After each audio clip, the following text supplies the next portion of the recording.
It's been just shy of 2 months of me being at the new job. Again, I'm not a full-time employee, I'm an hourly person. I'm working in financial technology, working with Splunk among other different security and um, cloud type tools, systems tools, and using a lot of what I know about technology. So I like the work, I like the people that I work with. There are some things that I'm finding out about that so far the powers that be have not told me about it, but I'm hearing through the grapevine it's likely going to come. And these are two things that I'm not excited about. One is on-call duty. I've had it before, but as a full-time employee, never when I've been a contractor have I been asked to do on-call duty. Uh, Usually, as a contractor, there are certain meetings you don't go to, certain all hands. That's usually for full-time employees, maybe Christmas parties the contractors don't go to.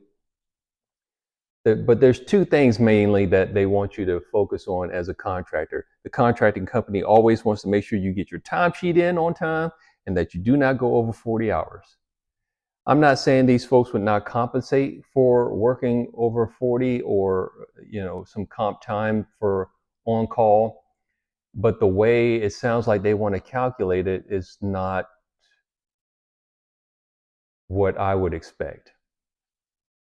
When you're on call, you basically cannot unplug. And if you can't unplug, in my opinion, you're on duty. But it sounds like they only want you to record time if there's an incident, if you get a call. My take is, does a security guard only get paid when there's an incident? The answer is no. They get paid the whole time, their whole shift. If I can't go for a walk for 30 minutes without carrying a corporate phone with me just so I can receive a call and respond to it, I'm on duty. You should be paying me for that. So that conversation hasn't happened yet. My contracting company didn't tell me about it, but I'm going to have to give some pushback. I may end up succumbing, but because the market's still crap, the market's still messed up. And I'm finding out, it's not just affecting tech folks and other entities with the immigration stuff that I talked about in the past on this channel. I'm surprisingly finding out it's also affecting truckers. I didn't know we have so many immigrants, illegal or otherwise, coming into the nation, taking trucking jobs, and they don't know the language and they're getting into all these accidents. They get commercial driver's licenses and they're getting in these accidents. And that bothers me, again, because I came from a grandfather who served 2 decades in the Navy and then 2 decades plus as a truck driver. And on those 2 different jobs, he was able to raise a family of 8 kids. One of those kids was my mother. And just to watch what's happening to our nation. I'm gonna get to that other thing in contracting with the new job that's a concern. But again, as a nation, we can't have all these young men in their 20s and early 30s feeling like they can't afford to have a family, feeling like they can't afford to own a house, that the American dream is so far away from them. The full faith and credit of this whole system in America rests on the shoulders of those kind of people, the middle class. We've got to get it right, and that's why I'm paying a lot of attention to what Mr. Make America Great Again is doing, and I hope he does. I voted for him 3 times. I think he won 3 times. So I'm hoping for it sooner rather than later, and for some of these people who are never Trumpers to get out of the way, including Texas Republicans. I may do a video about that, about how foolishly these Texas Republicans are acting, that they're pushing basically leftist agenda. But nevertheless, the other thing that I'm finding out That's a surprise. Hasn't come down on my shoulders just yet, but I'm finding out that at the job, the contractors are being asked to take a certain number of days off per quarter, which is fine if it's paid time off, but it's not. We're hourly. So they're basically saying don't come into work a certain number of days per quarter uh, because reasons. I don't know what the reasons are, but that just means less money out of my check, less money out of my pocket, less money in my pocket. And I've already tried to calculate, because I'm getting started late in the year, how much to take out of my paycheck to maximize out my 401k for the year. And I thought that I had that all calculated, but now I'm going to find out probably that somebody's going to want me to take a certain number of days off per quarter. That's just weird. As a contractor, I'm already kind of expecting, okay, Memorial Day is going to be coming up. I'm not going to be able to get any hours that day, so I won't get paid for that.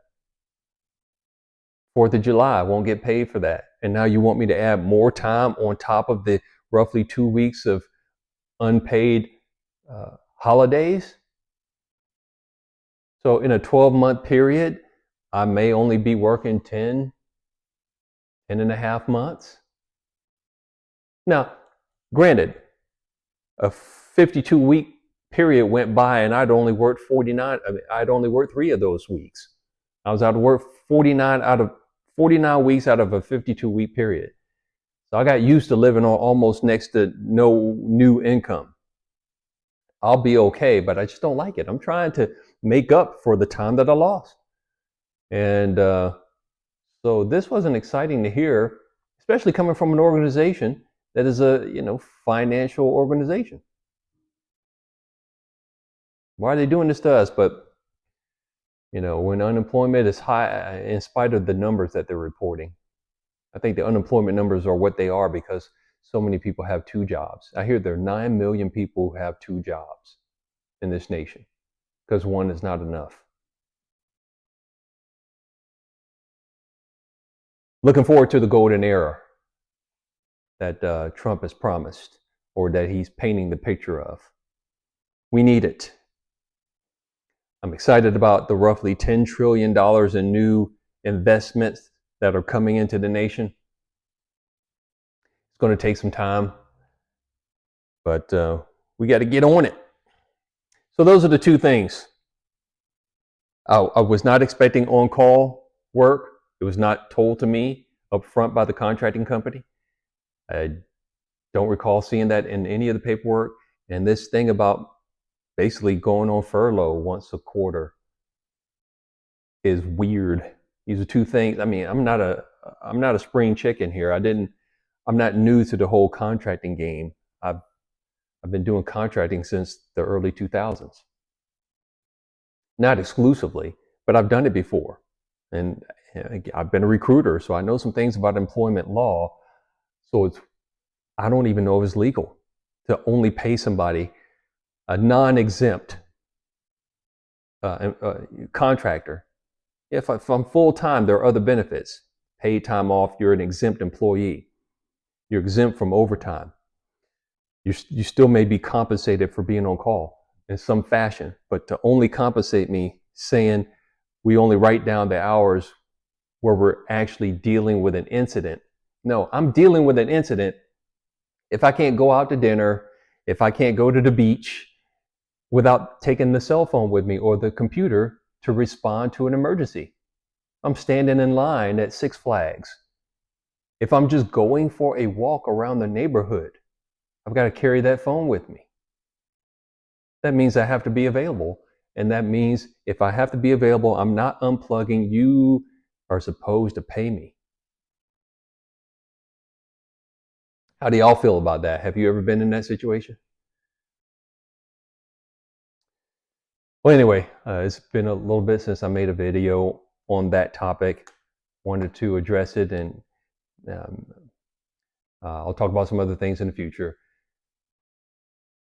That's all I have to say for now. Bye-bye.